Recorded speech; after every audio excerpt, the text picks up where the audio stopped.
Hi, in this video, I'm going to talk to you about why you should not use flashcards when trying to get your toddler to speak. My name is Ariela, and I've been a speech therapist for 15 years, and this is why I never use flashcards when trying to get a kid to start talking. I don't like using flashcards because they are very academic and boring to a child. It's just little pieces of paper and there's nothing really fun to it. Most of the time when people use flashcards, they use them in a sort of like a drill. Like it's called confrontation naming, and it's basically like, what's this? What's this? What's this? And that's just not the way that babies learn. Doing that with an older child or with an adult definitely could be used, but when you're trying to first teach how to communicate and what the names of favorite items are, or like even shapes and colors, flashcards are not the best thing to use just because they're just boring.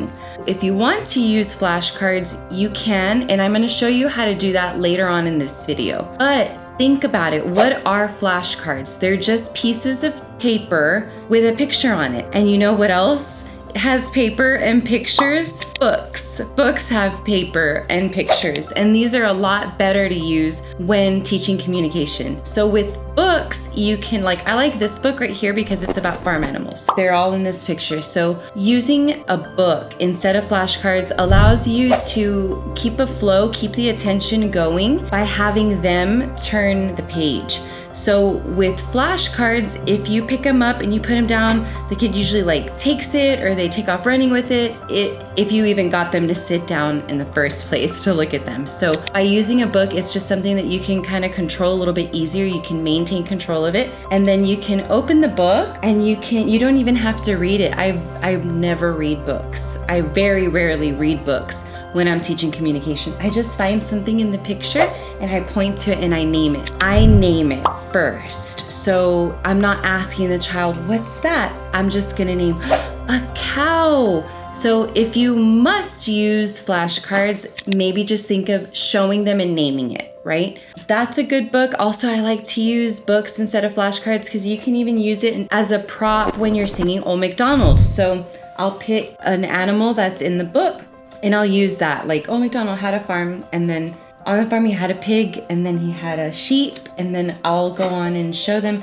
and I point to it, I keep it close to my face so that they can see how I'm talking, how I'm forming the word, and then hopefully they will want to imitate because it's a fun song. And that's fun. It's way more fun than flashcards. Flashcards, like I said, it's just a piece of paper, and if you hand it to them, sometimes they crumble it up or they like start chewing on it, or like I said, they take off running because there's just nothing to do with it. If you want them to put it back down, they kind of want to grab them all. Things can get a little chaotic. I mean, let me know in the comments if you've been able to successfully like show your kid flashcards, because I would love to know how you did it. Another kind of book that I really like to use is one like this that has just simple pictures of some favorite objects. So like this is an awesome book. It has like different vehicles, foods, pets, and with this you can also just name it. Like, oh wow, where's the fish? There's the fish, and you ask and then you answer because they might not know where it is yet, especially if it's the first time. So using this again, you work on identifying the object first by pointing like, where's the cat, and have them show you. Whereas with flashcards, you would have to have a few out, and again, just maintaining control of that item is a lot harder with flashcards and not as fun or as easy to use as this. So this kind of book, you can go and just point to maybe one thing per page and have them like, where's the light on, off, and you can have them point to it. So that's why I like to use books instead of flashcards. But like I said, if you have flashcards, there is something that you can do to make it more fun. Always think about teaching your child as playing with your child. So if you're not having fun, they're not having fun. So flashcards, I think about how fun is it to just like hold it up and say, what's this? And to point to your mouth. And you know, that's a good thing to do, to point to your mouth, but there's just a lack of a game. Like there's not a component of an activity that can maintain their focus, maintain their attention, and keep them like engaged. Back to the book. So I forgot to mention that whenever I am reading it or just pointing to it, I'll point to a couple things and then I'll say, turn the page, and I bring it forward so that they can they can turn it. If they don't know how, I'll point to it and kind of try to help them. That way it keeps them like into the activity. And keeping it fast, like 1 item per page can help keep their attention going. And then you want to get to the book, the end of the book, so that they can feel successful, that they finished something.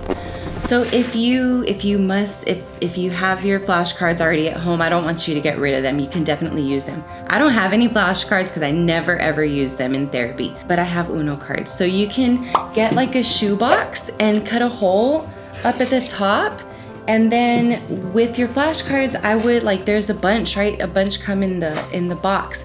I would select like 5 to 10 max that you're gonna be like, okay, we're gonna practice. I really want my kid to know these words. You pull those aside, because if not, you're gonna be there forever and the kid's gonna be so bored, and you wanna keep the activities short, especially if this is a toddler you're barely learning how to talk. They're not gonna sit there for the entire deck of cards. I mean, like I said, if you have a kid that does do this, talk to me about it in the comments. But I would select just a few cards, and then you can keep them near you and then hold them up. Look, it's a 9. Wow, 9. Let's put it in. And then you put it in the box, and you can sing that Miss Rachel song. That's really awesome to put it in, put it in, put it in. And then, yay, you cheer.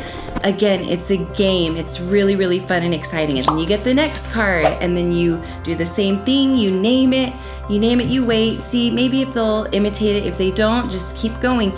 They're gonna have way more fun getting the card from you and putting it in the box than they are likely to say it. But that's fine, because if they're hearing the word, they're learning. They need to hear it every time. So again, you want to pick a small amount of cards. That way they can reach the end, and they can feel success. They can feel success in finishing that activity. You can feel successful because you just named all these objects for them, and then you cheer, and then you're done. And you move on to a different activity, you play or whatever. And then maybe later on in the day you can do it again, or the next day you can do it, and stick to those cards for a while, you know, give them time to learn those cards. Because if you change them and change them and change them, they might lose track of what that target is, like what is the thing you want them to do. So that's why I recommend using books instead, because just to me, they're more fun, they're more functional, plus you get print awareness, right? You get like orientation of the page, you get to point to different things every time, like it's more fun. But if you have flashcards, of course, that's how you can use them. So that's why I don't really like using flashcards, and I recommend to use books instead. I hope you found this helpful, and if you did, please comment, like, and subscribe. If you like this video and want to see more, make sure to check out my page and give me a follow.